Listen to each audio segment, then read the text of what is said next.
मैं उसको आखिर में अर्ज करता हूं। लेकिन एक बात याद रखें, हुजूर की पूरी जिंदगी मौजज़ा है, सब पूरी जिंदगी मौजज़ा है। आपके जो बयानात हैं वो हदीसें, वो मौजज़ा हैं। हुजूर पाक सल्लल्लाहु तआला अलैहि वसल्लम का चलना फिरना उठना बैठना सब मौजज़े की शक्ल में है, इसलिए कि इस तरह की चीजें आम आदमी कर नहीं सकता। जो ये दावा करे कि मैं हुजूर के बराबर हो सकता हूं, मुआज़ल्लाह रब्बिल आलमीन, उसको आज हमारा बयान जरूर सुनना होगा। मौजज़ात मुस्तफ़ा सल्लल्लाहु तआला, एक एक चीज हुजूर सल्लल्लाहु तआला अलैहि वसल्लम की जिंदगी पूरी कायनात को आज भी चैलेंज कर रही है, आजिज करके रखी है। तू कौन सी खेती से निकलकर बराबरी का दावा करता है? हुजूर अकरम सल्लल्लाहु तआला अलैहि वसल्लम की जात सुतूदा सिफात, अल्लाह के नबी सल्लल्लाहु तआला अलैहि वसल्लम के बचपन की बात लेते हैं। आज पैदा हुए, मीलाद मुक़द्दस है, और जमाने रसूल सल्लल्लाहु तआला अलैहि वसल्लम में, यानी विलादत के जमाने में मक्का का माहौल था कि बच्चे परवरिश के लिए दायाओं के पास दे दिए जाते थे। वजह यह थी कि बच्चा शहर की गहमा गहमी से दूर रहे, उसकी जुबान महफूज रहे।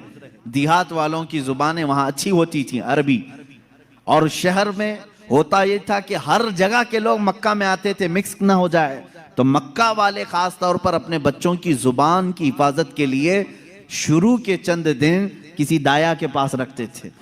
रसूल करीम सल्लल्लाहु तआला अलैहि वसल्लम जब पैदा हुए, ये वही जमाना है जब बनु साद कबीले की दाया औरतें हैं।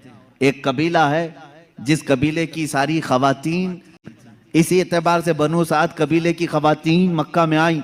उन्हीं खवातीन में एक हलीमा सादिया भी हैं। वो कहती हैं, जब मक्का पहुंचे मेरी ऊँटनी लंगड़ी थी, जिसकी वजह से मैं ताखीर से पहुंची। सारी औरतें मक्का में जो नौमौलूद बच्चे थे सबके पास गईं और उनसे भावताव किया, मुआवजा तय किया और बच्चे ले ली। हजरत हलीमा सादिया कहती हैं, मैं ताखीर से पहुंची, तकरीबन बच्चे जा चुके थे, एक बच्चा बाकी था, वो आमिना का दुर्रे यतीम था। मैं वहां आई, मैंने देखा और उसके बाद पूछा कौन है इस बच्चे का सरपरस्त। कहा बच्चे की विलादत से 6 माह पहले ही इसके वालिद का विसाल हो चुका है। हलीमा कहती है, मैं छोड़कर बाहर चली आई। मैं निकल आई कि बाप है नहीं बच्चे का, मैं अगर दूध पिला भी दूं 2 साल के बाद मुझे उजरत देगा कौन? कौन मुआवजा देगा?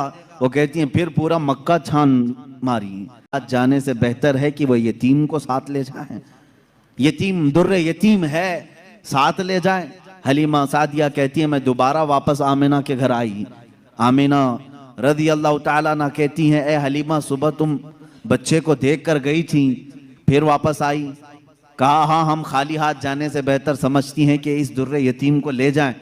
हजरत आमिना ने कहा, ले जाना चाहे तो ले जाओ, लेकिन तुम्हारी उम्मीदों के मुताबिक हम मुआवजा नहीं दे सकेंगे, तुम्हारी उम्मीदों के मुताबिक हम उजरत नहीं दे सकेंगे। आमिना ने कहा, हलीमा सादिया ने कहा, ठीक है, अब खाली हाथ न जाने का हमने अहद किया है, बच्चे को ले लेते हैं। हलीमा सादिया उस वक्त तक बच्चे को अपने गोद उठाई नहीं थी, सिर्फ देख करके गई थी। गोद में जब लिया, हलीमा सादिया कहती हैं, मेरे पेशानी से लेकर तलवों तक ठंडक पहुंच गई थी। पहली मर्तबा गोद में लिया, उसके बाद उसके शोहर हलीमा सादिया के साथ वो बाहर आई। कहती हैं कि मेरी सारी साथियाँ, मेरी सहेलियाँ जो बनु साद कबीले की खवातीन थीं, वो जा चुकी थीं और सारे सफ़र पर थीं। मेरी ऊँटनी लंगड़ी और फिर ताखीर भी अलग।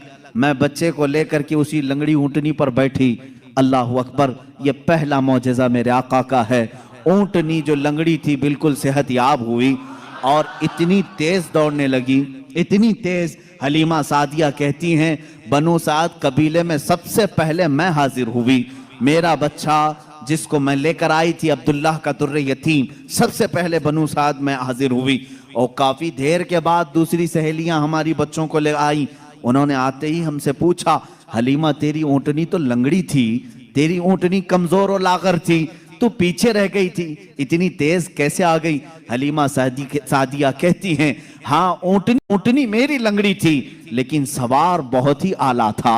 जैसे ही ये बच्चा इस ऊँटनी पर सवार हुआ, न जाने इसमें ताकत कहां से आई। सबसे पहले मैं हाजिर हुई, सारी औरतों ने महसूस किया ये एक मौजज़ा नहीं। बनु साद जो कबीला है वो आज भी है ताइफ के करीब, आज भी वो कबीला है हलीमा सादिया का कबीला जिसको बनु साद कहते हैं। उस कबीले वालों का बयान है कि ये रात ऐसी थी, पूरे बनु साद कबीले की बकरियों के दूध से थन भर चुके थे, सारे कबीले वालों की बकरियों के थन दूध से भर चुके थे। हलीमा सादिया कहती हैं जब मैं बच्चे को घर में ले आई तो अजीब सी राहतें और बरकतें और हवाएं चलने लगी। लोगों ने महसूस किया आज तक बनु साद कबीले में ऐसी खुशगवार हवाएं आई नहीं थी, लेकिन लोगों ने बाद में ये महसूस किया ये हलीमा सादिया के घर जो बच्चा आया है उसी की बरकतें हैं। ये क्या बूर की दूध शरीक बहन है, वो कहती हैं मैं मोहम्मद सल्लल्लाहु ताला अलैहि वसल्लम को गोद में लेकर रात में बैठती थी। 1 साल के नहीं थे, 9 माह के थे जब मैं गोद में लेकर बैठती थी। तारीक रातें हों या उजाली रातें हों, खुले आसमान के नीचे मैं आकर बैठती। मोहम्मद अरबी सल्लल्लाहु अलैहि वसल्लम की परवरिश में हलीमा का घराना लगा है। कहती हैं हम मालदार नहीं थे, खेल खिलौने वाली चीजें हमारे घर नहीं होती थी, लेकिन शहमा कहती हैं जब मोहम्मद मेरी गोद में होते रात को 14वीं का चांद चमक रहा होता और मोहम्मद सल्लल्लाहु अलैहि वसल्लम गोद से उंगली को यूं उठाते, चांद इधर चला जाता, कभी चांद इधर जाता, गोद में उंगली जिस तरफ करते वो चांद उधर ही झुक जाता था। आला हजरत इमाम इश्क व मोहब्बत फाजिल बरेलवी रदी अल्लाह ताला नु यूं फरमाते हैं चांद झुक जाता उधर, उंगली उठाते महद में, क्या ही चलता था इशारों पर खिलौना नूर, क्या ही चलता था इशारों पर खिलौना नूर का, क्या ही चलता था इशारों पर खिलौना नूर का। सुबह तैबा में हुई बटता है बाड़ा नूर का, सदका लेने नूर का आया है तारा नूर का। अजीजा ने गिरामी खिलौना बना है कौन, जिससे पूरी दुनिया आज तक खेल ना सकी, वो मोहम्मद अरबी सल्लल्लाहु अलैहि वसल्लम का खिलौना बना है। ये मेरे आका सल्लल्लाहु अलैहि वसल्लम के मौजज़ात, गोद के मौजज़ात हैं, गोद के मौजज़ात हैं। अब मैं यहां पर एक बात ये बताना चाहता हूं, उन लोगों के जहन को मैं साफ करना चाहता हूं जो लोग ये कहते हैं हुजूर सल्लल्लाहु ताला अलैहि वसल्लम 40 साल के बाद नबी बनाए गए, 40 साल के बाद नबी बनाए गए। बहुत सारे लोगों ने किताबों में भी लिख दिया।